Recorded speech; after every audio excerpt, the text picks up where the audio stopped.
네, 미중 대리전으로도 불렸던 대만 총통선거 결과가 나왔습니다. 집권당인 민진당의 라이칭더 후보가 승리를 한 건데요. 자, 이러면 대만 해협 정세가 어떻게 되느냐, 이게 또 초미의 관심사로 떠오르지 않겠습니까? 그래서 중국 내 반응을 알아보기 위해서 이분 전화 연결하도록 하겠습니다. 중국 정법대의 문희련 객좌 교수 전화 연결하겠습니다. 나와 계시죠? 네, 안녕하십니까. 안녕하세요. 중국 언론들이 대만 총통 선거를 거의 보도하지 않고 있다고 하던데 맞습니까? 그렇습니다. 이 참 이례적인 현상인데요. 예. 그 대만 총통 선거에 대해서 거의 이제 그 사실관계, 라이칭더가 당선이 됐다라는 그 사실 짤막한 것 외에, 그리고 이제 중국 정부의 입장, 그걸 말고는 전혀 보도를 하지 않고 있거든요. 논평 같은 게 전혀 없어요? 예, 거의 없습니다. 그래서 왜 그럴까, 많은 여락이 나오고 있는데, 예. 지금 우리가 한 가지 생각할 거는 이제 지금 차이잉원 총통이 8년간 임기를 채우고 이제 물러나게 되잖아요. 예. 그래서 이제 어찌 보면 시진핑 주석과 임기가 거의 겹치는데, 그런 이제 그 과정에서 이제 시진핑 주석 입장에 본다면 세 번의 이른바 민주당 민주당 후보를 당선을 받기 위해서 세 차례 시도한 거잖아요. 네. 근데 그 세 차례 시도가 다 모두 이제 실패한 것으로 결과적으로 나왔기 때문에 대만 선거 관련을 선거 보도를 하다 보면 이 문제를 짚지 않을 수가 없는데, 네. 그 자체가 굉장히 정치적으로 부담이 느끼지 않았을까, 그런 분석들이 나오고 있습니다. 근데 외신들은 오히려 중국의 강압적 태도가 이번 총통 선거 결과에서 드러났다, 이렇게 좀 분석을 하던데, 그럼 접근법이 약간 다른 걸까요? 시각차가 있는 겁니까? 어떻게 봐야 되는 겁니까? 아니, 시각차는 아니라 이제 우리가 그 문제를 어떻게 보느냐의 그 문제인데요. 네. 근데 사실상 이번 대만 총통 선거에서 보면 민진당이나 국민당이나 심지어 민중당 세 후보의 모든 그 목표라는 게 대만의 사실상 아니면 실질적인 독립 상태를 유지하는 것. 네. 다시 말하면 현상 유지를 목표로 했습니다. 예. 현상 유지라는 목표는 다 같은데 다만 그걸 이루는 접근 방식이 달랐거든요. 네네. 그러니까 민진당 라이칭더는 중국의 위협을 억제하기 위해서 미국과 협력을 강화하겠다고 한 반면에, 네. 이 국민당의 이제 호위 후보 같은 경우는 그게 아니라 중국과 직접적인 대화를 하고, 그리고 중국과 교류 협력을 강화해서 중국의 이용을 감소시키겠다. 이 두 가지 선택이었거든요. 이 둘 중에 선택해서 사실상 이 대만 국민들은 전자를 선택한 걸로 한 게 아니냐. 그렇게 보여지는 겁니다. 그래요. 그래서 그렇게 해석한다면 좀 얘기가 달라지는 거고요. 아무튼 그냥 최대 관심사는 그럼 앞으로 중국이 어떻게 대만을 대할 것인가, 이 문제 아니겠습니까? 그렇습니다. 이제 그 점인데, 저는 우선 말씀을 드리고 싶다면, 일단 중국이 대만에 대해서 무력 침공한다거나 이런 것은 사실상 가능성이 별로 없습니다. 아, 그래요? 27년설 뭐 이런 거 다 소설입니까? 무력 침공이라고 한다면, 예를 들어서 이제 그걸 우리가 두 가지 측면을 볼 수가 있는데요. 네. 하나는 과연 중국이 그럴 준비가 돼 있느냐 하는 거고요.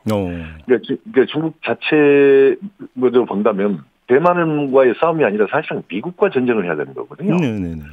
그렇다면 과연 중국이 미국과 전쟁을 할 만한 그런 준비가 되는가 하는 부분에서 많은 분들이 이제 회의적인 반응을 보이는 거고. 네. 또 하나는 최근에 이제 대만 선거 직전에 중국이 외교하고 군사 대표단을 미국에다 보냈습니다. 예. 근데 굉장히 아주 이례적인 건데요. 중국 공산당 중앙 대외 연락부 부장이 갔거든요. 근데 그 자체는 뭐냐면 이제 대외 연락부 부장이라고 하는 거는 공산당과 공산당 간의 대외 교류 협력을 하는 건데요. 그러니까 북한이라든가 베트남이라든가 아니면 쿠바 뭐 이런 데 하는데 왜 갑자기 대외 연락 부장을 미국에 보내느냐. 그래서 굉장히 이례적이었는데. 지금 나오는 이야기는 미국에 파견한 류젠차오라는 연락부장이 자기 곧 외교부장이 된다고 지금 이야기가 나오고 있어요. 아, 그래요? 네네. 곧 외교부장설로 이제 유력하게 거론이 되고 있기 때문에 자기 외교부장을 보내서 이제 미국과 협상을 하고 있는 걸로 보이고, 근데 또 대외 협력 판공식 부짐을 보냈어요. 미국과 군사적인 접촉을 했거든요. 네. 그렇게 본다면 대만 선거 이후에 문제에 대해서 양국이 깊은 국감을 가졌다고 볼 수 있기 때문에 예. 그 과정에서 무슨 대만 무력 침공한다는 얘기는 아마 미국도 동의를 하지 않았을 거고 중국 역시 그 얘기는 끊이지도 않았을 거로 보이고요. 네, 그럼 지금 방금 말씀하신 것처럼 앞으로 그럼 어떻게 중국이 대만을 다룰 것이냐, 대응할 것이냐 하는 문제가 나오는데요. 저는 이제 크게 보면 전방위적인 대응을 할 걸로 압박을 가할 걸로 보입니다. 일단 압박은 한다. 네, 예. 전방위적으로 압박을 할 텐데요. 첫 번째는 이제 군사적으로 압박을 할 거고요. 그 군사적인 압박이라고 한다면 이제 대만을 포위하거나 이제 봉쇄하거나 아니면 대만 해외 중간선을 갖다 자꾸 침범해서 중간선을 무력화시키거나 하는 그런 군사적인 문제가 될 거고요. 예. 그리고 이제 경제적으로는 보면 이제 대만과 중국 사이에는 에크파라는 게 있습니다. 자유무역 협정 같은 건데요. 예. 양안 경제협력 기본 협정이거든요. 근데 대만산 제품이 중국으로 들어올 때 이제 관세를 물지 않게끔 함으로써 혜택을 주는 그런 협정인데 그 협정을 중국이 파기할 수도 있고 아니면 그 협정을 대폭 축소 적용할 수도 있지 않겠느냐 하는 얘기들이 지금 현지에서는 가능합니다. 아마 결코 그냥 넘어가지는 않을 것이다라는 얘기를 하고 있는 거고요. 그리고 이제 그 마지막으로는 이제 외교적인 압박을 강하게 가할 겁니다. 지금 대만이 수교하는 국가가 13개 국가인데요. 그 13개 국가에서 외교적인 공세를 강화해서 대만과 국교를 끊도록 강조하도록 유도함으로써 그 대만의 그 외교 고립을 더욱더 심화시키려 하지 않겠느냐 그렇게 보고 있습니다. 우리를 대하는 태도에도 약간의 변화가 있을 수가 있을까요? 중국 같은 경우 어떻게 전망하세요? 당연합니다. 왜냐하면 지금 우리가 지금 눈여겨봐야 될 때는요. 중국이 지금 미국과 일본에서 강력히 항의를 했는데 왜 항의를 했느냐면 미국은 국무부가 나서서 라이칭도 후보가 당선된 것에 축하 성명을 냈습니다.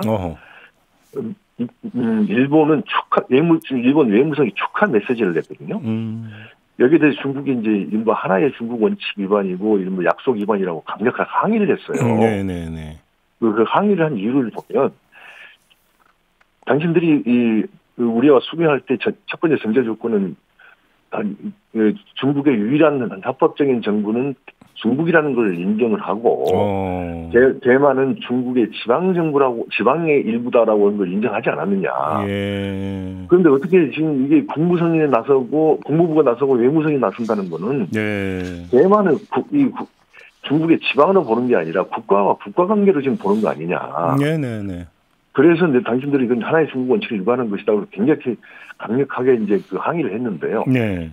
이걸 우리한테 적용을 해보면 지금 우리는 대통령이 얼마 전에 예신과 그 인터뷰에서 대만 문제는 북한 문제처럼 대만과 중국과만의 문제가 아니라 국제적인 문제라고 해서 중국이 가장 듣기 싫어하는 이른바 대만 문제의 국제화를 거론했거든요.